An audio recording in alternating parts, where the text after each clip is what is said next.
Shalom jemaat Tuhan dimanapun kita berada. Selamat hari Minggu untuk kita semua.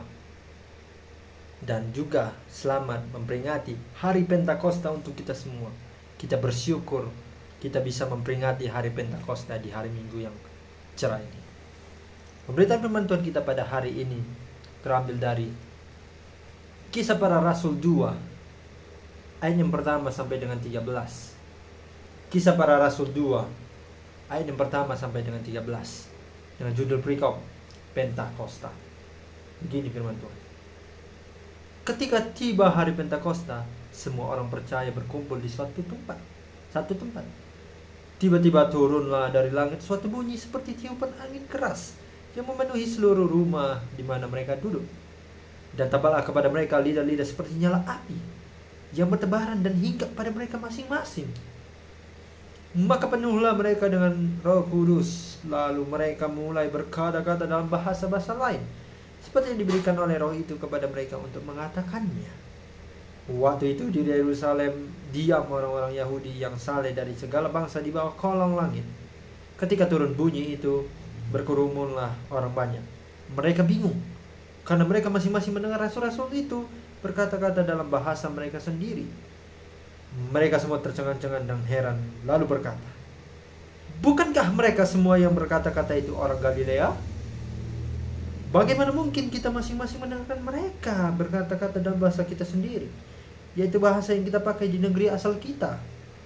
Kita orang Patria, Media, Elam, penduduk Mesopotamia, Yudea dan Kapadokia, Pontus dan Asia, Frigia dan Pamfilia, Mesir dan daerah-daerah Libya yang berdekatan dengan Kirene, pendatang-pendatang dari Roma, baik dari orang Yahudi maupun penganut agama Yahudi, orang Kreta dan orang Arab. Kita mendengar mereka berkata-kata dalam bahasa kita sendiri tentang perbuatan-perbuatan besar yang dilakukan Allah." Mereka semua tercengang dan sangat termangu-mangu sambil berkata seorang kepada yang lain, "Apakah artinya ini?" Tetapi orang lain menyindir, "Mereka sedang mabuk oleh anggur manis." Sejauh ini pemberitaan firman Tuhan. Berbahagialah orang yang mau mempraktekkan dan mau menjalankan firman ini dalam kehidupannya sehari-hari. Haleluya. Sekali lagi, shalom untuk kita semua. Dan selamat memasuki atau juga memperingati hari raya atau hari Pentakosta. Bapak, Ibu, Saudara, saya mengangkat tema dalam pemberitaan firman Tuhan ini adalah dipimpin oleh Roh Kudus. Sekali lagi, dipimpin oleh Roh Kudus. Bapak, Ibu, Saudara yang terkasih dalam nama Tuhan Yesus, apakah Bapak, Ibu, Saudara mengerti apa itu Pentakosta? Pentakosta itu diambil dari bahasa Yunani yang berarti ke-50. Apa itu 50? Bukannya lagu yang kayak lagu-lagu jadul dulu. Sekarang aku kini 50 begitu. Nah, ada lagu begitu. Tetapi bukan itu. Ke-50 dalam arti ini adalah kita memperingati hari ke-50, yaitu hari setelah Paskah Yahudi dan adanya perayaan syukur atas turunnya Taurat begitu. Nah, Bapak, Ibu, Saudara, Pentakosta, hari turunnya Roh Kudus. Sebelumnya pada minggu lalu kita kan sudah memperingati bahwasanya kita memperingati hari kenaikan Yesus ke surga. Yesus naik ke surga, dan sekarang minggu ini kita memperingati Pentakosta, hari turunnya Roh Kudus.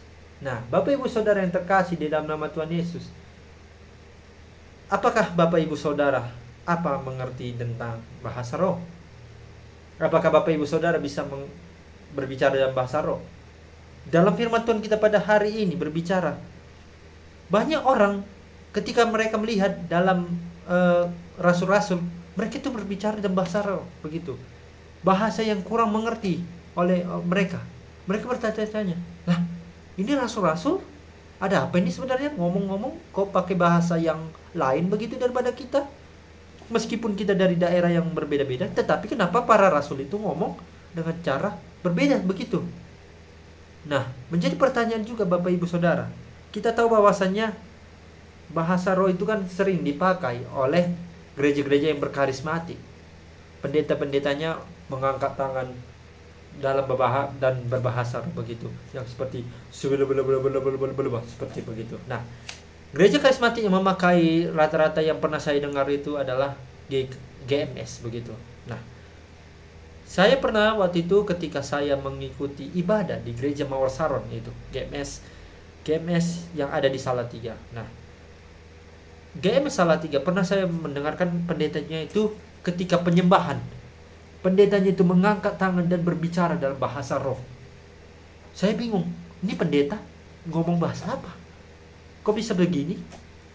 Apakah dia ada kelainan atau dia mampu berbahasa yang lain begitu? Karena kan sejujurnya kalau menjadi seorang pendeta kan ya tidak mau ya harus pandai bisa bahasa Yunani, bahasa Ibrani dan bahasa Inggris. Nah, tiba-tiba kok dia bisa bahasa lain? Apakah dia bukan manusia? Apakah dia alien? Saya pernah berpikir seperti itu. Nah, ketika saya menelusuri sejarah dari artikel-artikel yang lain begitu, rupanya pendeta yang saya maksud yang di saat saya menghadiri ibadah di GMS itu, rupanya dia berbahasa roh, Bapak Ibu Saudara. Dia mengatakan seperti yang saya katakan tadi, gitu. Saya tidak bisa berbahasa roh karena saya juga tidak mau berbahasa roh, karena saya tidak paham apa arti di balik bahasa roh itu sendiri, karena saya tidak paham apa yang mereka katakan. Ya, pada saat itu ketika saya mengikuti ibadah di GMS, ya saya mengangkat tangan doang dan mengikut dan sambil menyembah nama Tuhan, dan dia berbicara, pendeta tersebut dan berbicara bahasa roh, berbicara kepada Tuhan dan berbicara kepada kita begitu, diiringi dengan musik begitu. Nah, mungkin masih banyak gereja karismatik yang memakai bahasa roh, Bapak Ibu Saudara yang terkasih. Nah, pertanyaan untuk kita semua, Bapak Ibu Saudara, untuk apa kita memperingati atau merayakan hari Pentakosta? Untuk apa kita memperingati hari Pentakosta itu? Untuk apa? Apakah kita ketika memperingati hari Pentakosta, apakah Roh Kudus turun atas kita? Dua pertanyaan ini yang membingungkan bagi saya dan mungkin Bapak Ibu Saudara. Mengapa kita harus merayakan hari Pentakosta? Dan apakah Roh Kudus turun atas kita? Apakah ketika di dalam firman ini dikatakan bahwasanya, apakah Bapak Ibu Saudara merasakan adanya lidah-lidah api yang datang di atas kepala Bapak Ibu Saudara? Saya tidak mengalami. Ketika saya tadi baru beribadah, saya tidak mengalami yang namanya adanya turunnya lidah-lidah api begitu, Bapak Ibu Saudara. Tetapi dalam menjawab pertanyaan tersebut, kenapa kita harus merayakan hari Pentakosta? Ya karena kita itu mengucap syukur kepada Tuhan. Karena Tuhan sudah naik ke surga. Pada hari yang ke-50 turunlah Roh Kudus. Roh Kudus turun ke dalam hati kita. Begitu Bapak Ibu Saudara. Karena melalui Roh Kudus itu memimpin hidup kita. Sesuai dengan tema kita pada hari ini, dipimpin oleh Roh Kudus. Ketika Tuhan naik ke surga, Roh Kudus turun pada hari yang ke-50 pada hari ini, memimpin kita dalam menjalankan firman Allah itu. Apakah sebenarnya yang dimaksud dengan turunnya Roh Kudus ini sendiri, Bapak Ibu Saudara? Apakah Bapak Ibu Saudara dalam minggu ini, minggu Pentakosta ini, lihat ada Roh Kudus turun? Atau yang mungkin Bapak Ibu Saudara yang mempunyai, bisa membuka mata batin begitu, bisa melihat, wah, saya melihat ada di langit turunnya Roh Kudus. Nah, mungkin ada Bapak Ibu yang Saudara yang memiliki yang namanya mempunyai kelebihan lebih kayak indigo dan sebagainya, pernah mungkin melihat adanya Roh Kudus turun dari surga begitu. Tapi saya tidak melihat, tetapi saya percaya bahwasannya hari turunnya Roh Kudus itu kita peringati supaya kita menggenapi apa yang diperintahkan oleh Tuhan semasa dia ada di dunia ini. Kan ketika Tuhan terangkat ke surga, Tuhan memberkati para muridnya, dan begitu dengan kita. Terkhusus kepada murid, ketika Tuhan sebelum terangkat ke surga, Tuhan memberkati mereka agar mereka itu menjalankan tugas dan perintah apa yang pernah diberikan kepada mereka. Ketika Tuhan naik, mereka langsung melaksanakan tugas apa yang diperintahkan oleh Allah, sehingga Tuhan melihat dari surga apa yang mereka kehendaki dan apa yang mereka perbuat itu apakah sesuai dengan kehendak Allah atau tidak begitu. Banyak di antara murid-murid Tuhan Yesus yang ke-12 murid ini, kan toh banyak yang menjadi pelayan Tuhan, yang benar-benar menjadi melayani Tuhan begitu. Nah, Banyak kisah Bapak Ibu Saudara yang di dalam firman Tuhan kita kali ini, di Alkitab khususnya, banyak yang mengisahkan bahwasannya seperti ini. Kita mengambil contoh tentang Nabi Yunus. Nah, Bapak Ibu Saudara kan pasti selalu sering begitu dengan yang namanya mendengar cerita Nabi Yunus ini. Nah, Nabi Yunus kan ditugaskan oleh Tuhan untuk pergi ke kota Niniwe. Kenapa? Karena kota Niniwe itu kan dilihat Tuhan karena sudah melakukan yang namanya dosa, melakukan yang namanya pelecehan, pemerkosaan, dan dosa-dosa lainnya. Sehingga Nabi Yunus diutus oleh Tuhan untuk pergi ke sana. Tetapi saya tidak tahu kenapa menurut Alkitab Nabi Yunus ini tiba-tiba melawan perintah Tuhan. Malah dia lari ke kota lain. Dia berpikir begini, ngapain aku capek-capek ke kota Niniwe? Kan bisa Tuhan saja yang datang untuk ke kota itu. Ngapain suruh-suruh aku? Begitu kata Nabi Yunus. Nah, ketika dia bilang seperti itu kepada Tuhan, dalam hatinya juga Tuhan itu dengar. Ketika dia itu ngomong dalam perjalanan ke kota Niniwe begitu. Nah, Tuhan dengar apa yang dikatakan Nabi Yunus dalam hatinya. Sehingga kan sehingga Tuhan mengirimkan seekor paus besar yang ada di lautan itu untuk memakan Nabi Yunus. Nah, ketika Nabi Yunus itu dimakan dan di dalam perut ikan itu 3 hari 3 malam, dia merasa bersalah. Dia sangat-sangat bersalah karena mungkin di dalam dirinya itu tidak dipimpin oleh Roh Kudus. Makanya dia bisa lari dari tanggung jawabnya yang diberikan oleh Tuhan. Sehingga pada saat itu Nabi Yunus langsung berdoa kepada Tuhan 3 hari 3 malam.